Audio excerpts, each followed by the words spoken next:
Film की शुरुआत में हमें बताया जाता है, ये कहानी है ओपेनहाइमर, एक साइंटिस्ट की जिसने एटॉमिक एनर्जी में अपना नाम बनाया। उसको फादर ऑफ एटॉमिक भी कहा गया। इस कहानी में हमें दिखाया गया है अगर इंसान चाहे तो क्या कुछ नहीं कर सकता, उसकी सोच कहाँ तक नहीं जा सकती। और इसी तरह ओपेनहाइमर ने भी किया। उनकी सोच बहुत आगे तक की थी, लेकिन वो ये नहीं जानते थे कि उनकी सोच किसी को तबाह कर देगी। ये एक सच्ची कहानी है। जब हिरोशिमा और नागासाकी पर एटम बॉम्ब गिराया गया, वो ओपेनहाइमर ने बनाया था और उनके एटम बॉम्ब की वजह से 2 लाख से ज्यादा लोग मारे गए और कई सालों बाद भी उस बॉम्ब का असर रहा। ओपेनहाइमर ने पहला एटॉमिक बॉम्ब बनाया था जिसका नाम था मैनहट्टन प्रोजेक्ट। और हमारी कहानी भी इसी बारे में है, ओपेनहाइमर का ये सफर किसके साथ और कैसा गुजरा। तो कहानी शुरू होती है और हमें ओपेनहाइमर दिखाए जाते हैं। इस वक्त उन पर एक केस चल रहा था। ये केस उनके गद्दार होने के बारे में था कि वो मुल्क के गद्दार हैं, लेकिन ये इल्जाम उन पर क्यों लगा। तो कहानी जाती है यहाँ से पास्ट यानी माजी में। हम एक कोर्ट को देखते हैं जहाँ पर कुछ लोग बैठे हैं। ये एक छोटा सा कोर्ट था जहाँ पर ना तो कोई पब्लिशर था और ना ही प्रेस ना पब्लिक थी। इस केस में ये बताया जा रहा था कि ओपेनहाइमर को सिक्योरिटी क्लियरेंस मिलनी चाहिए या नहीं, यानी कि उन पर जो इल्जाम था कि 6 अगस्त 1945 को हिरोशिमा नागासाकी पर बॉम्ब गिराया गया और उस बॉम्ब को बनाने में उन्हें का हाथ था। जैसा कि हमें पता है वो बॉम्ब ओपेनहाइमर ने ही बनाया था। उनसे पूछा जाता है क्या बचपन से ही आप ऐसे तबाही दिमाग वाले थे। तो यहाँ से कहानी जाती है पास्ट माजी में। जब ओपेनहाइमर ने अपना ये सफर शुरू किया, उनके कॉलेज के टाइम में चली जाती है। क्लास में जब केमिस्ट्री के टीचर उन्हें पढ़ा रहे थे, उनका ज्यादा ध्यान नहीं था क्योंकि उनके दिमाग में एटॉमिक एनर्जी घूम रही थी। तो टीचर पूछते हैं कि तुम्हारा ध्यान कहाँ पर है। वो बताते हैं मैंने फिजिक्स के लेक्चर लेने जाना है जो मेरे लिए बहुत ज्यादा जरूरी है। यहाँ पर हमें पता चलता है कि ओपेनहाइमर की दिलचस्पी फिजिक्स में बहुत थी, पर तभी क्लास में काम के दौरान उनके हाथ से कुछ केमिकल्स की बोतल गिर जाती है। ओपेनहाइमर के टीचर कहते हैं कि अब तुम्हारी ये सजा है, तुम यहीं पर रहकर सभी बोतल्स को एक साथ रखोगे। और बाकी के लोग फिजिक्स का लेक्चर सुनने चले जाते हैं, जिनमें उनके टीचर भी शामिल थे जो उस वक्त के बेहतरीन फिजिक्स के टीचर दे रहे थे। ओपेनहाइमर जिनको सबसे ज्यादा जल्दी थी, उन्हें क्लास में ही रोक लिया गया था। तभी काम करते हुए ओपेनहाइमर को गुस्सा आ जाता है। उन्हें वहाँ पर एक जहर की शीशी मिलती है जिसको लेकर वो अपने टीचर के सेब में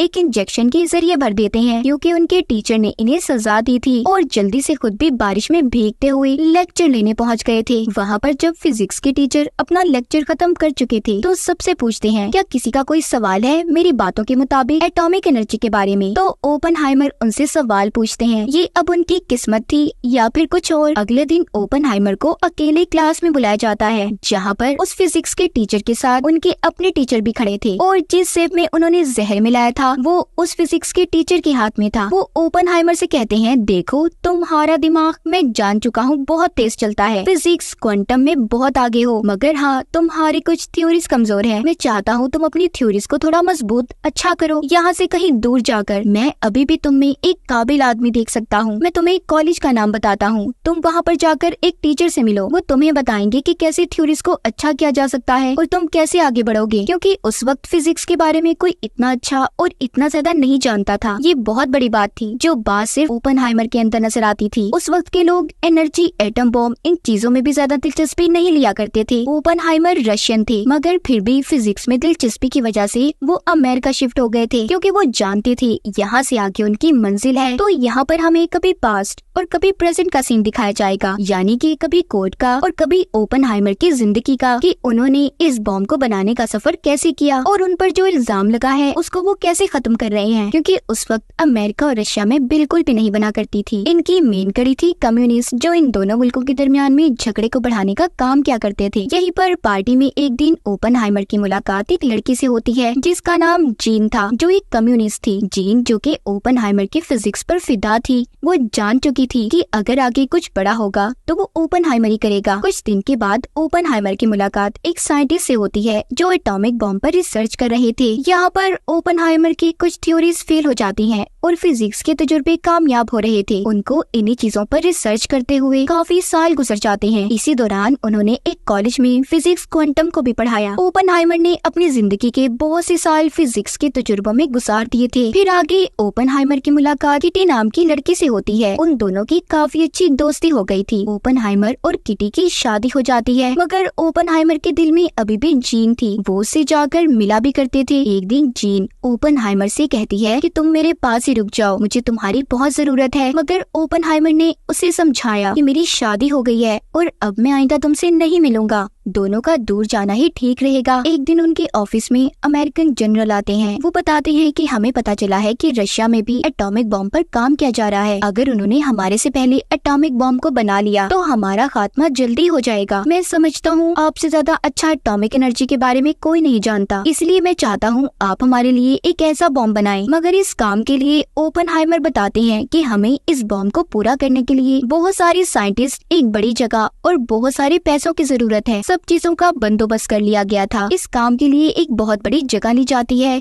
एक शहर बसाया जाता है। ओपनहाइमर ने साइंटिस्ट की टीम को भी जमा कर लिया था, साथ ही वहाँ पर उनकी फैमिलीज भी शिफ्ट हो गई थी, क्योंकि ये काम कुछ सालों तक चलना था। यहीं पर ओपनहाइमर के पास एक साइंटिस्ट आता है जो अपने क्वेश्चंस के चलते बताता है कि ये काम बहुत खतरनाक है। अगर एटॉमिक एनर्जी का इस्तेमाल करते जरा सी भी गलती हुई तो एक ब्लैक होल बन सकता है जो इर्द गिर्द के एरिया को तबाह कर देगा। तो अब इस बात का पता करने के लिए ओपनहाइमर एल्बर्ट आइंस्टाइन के पास जाते हैं। उनका भी कहना यही था कि अगर तबाही हुई तो एक बड़े पैमाने पर होगी। यहाँ से सीन दोबारा कोर्ट का दिखाया जाता है जहाँ पर यही बातें चल रही थी। ओपनहाइमर से सवाल जवाब किए जा रहे थे कि तुमने इतनी बड़ी तबाही को अपने सिर क्यों लिया। तो किसी का यहाँ पर ये कहना था कि ये एटम बॉम्ब हम लोगों के लिए बनाना जरूरी था, अगर हम ऐसा ना करते तो दुश्मन मुल्क हमें तबाह कर देता। सीन दोबारा से पास्ट यानी माजी का दिखाया जाता है जहाँ पर इस बॉम्ब को बनाने के लिए इन्हें 4 साल लगे थे, बहुत से लोगों की मेहनत और ढेरों पैसे। इसी बीच ओपनहाइमर को ये भी खबर मिलती है कि जीन की मौत हो गई है, जिसका उन्हें बहुत दुख हुआ था, क्योंकि जीन ने इन्हें कहा था कि मुझे तुम्हारी जरूरत है तो मेरे साथ ही आकर रहो। ये वक्त ओपनहाइमर के लिए बहुत मुश्किल था। एटम बॉम्ब बनने वाला था और जीन की मौत का सदमा इनके दिल में था, मगर फिर भी इन्होंने हिम्मत से काम लिया और अपने काम को जारी रखा। तभी यहाँ पर वही साइंटिस्ट जिसने ब्लैक होल के बारे में बताया था इन्हें हाइड्रोजन के इस्तेमाल का मशवरा देता है, जो कि एटॉमिक एनर्जी से 1000 गुना ताकतवर है। तब ओपनहाइमर इस बात पर बहुत सोचते हैं। उन्हें ये बात समझ आ गई थी कि अगर उन्होंने हाइड्रोजन का इस्तेमाल करके बॉम्ब को बनाया तो बाकी के मुल्क भी ऐसे बॉम्ब को बना सकते हैं, और अगर कभी वर्ल्ड वॉर 3 या इनके मुल्कों के दरमियान में तीसरी जंग छिड़ गई तो सब कुछ तबाह हो जाएगा, पूरी दुनिया धूल में उड़ जाएगी। इसीलिए वो हाइड्रोजन के इस्तेमाल से मना कर देते हैं, मगर हाँ उस साइंटिस्ट से ये वादा करते हैं कि वो आने वाले कल में उससे जरूर मशवरा लेंगे। इनका बॉम्ब पूरा हो चुका था जिसको अब टेस्ट किया जाना था। पहले टेस्ट में ही बहुत बड़ा धमाका होता है, इतना बड़ा कि इनके सर से टोपियां तक उछल गई थी। अब अगला काम ये था कि इस बॉम्ब को गिराना किस पर है, इसीलिए ये कानून इन्होंने अपने प्रेसिडेंट से पास करवाना था। इस वक्त रशिया भी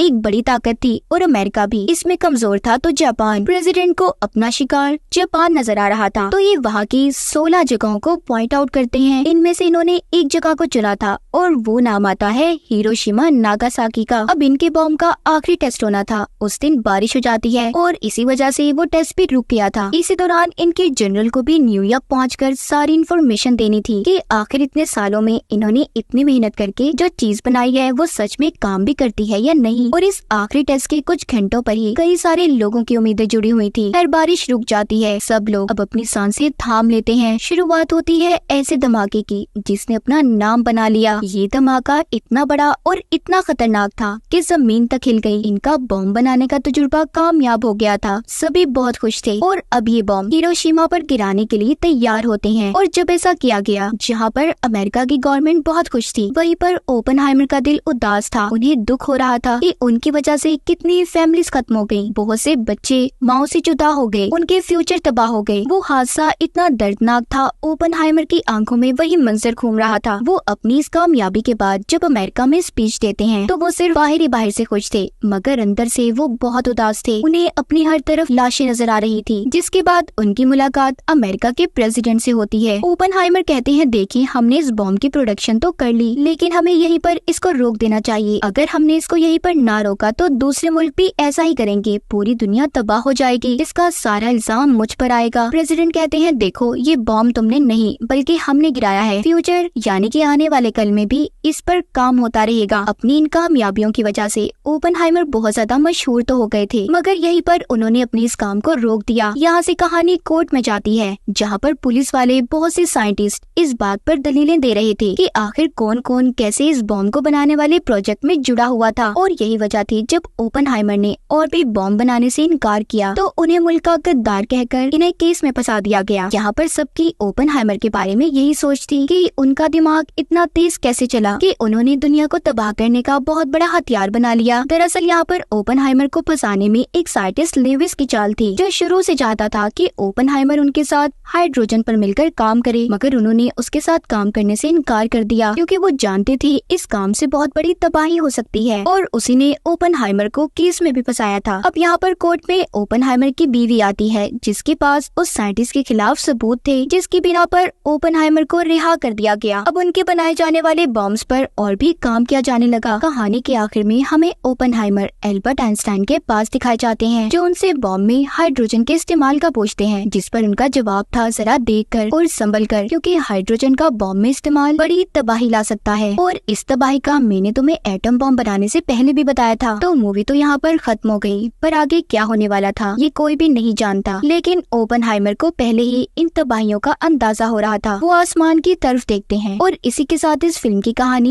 यहीं पर खत्म हो जाती है।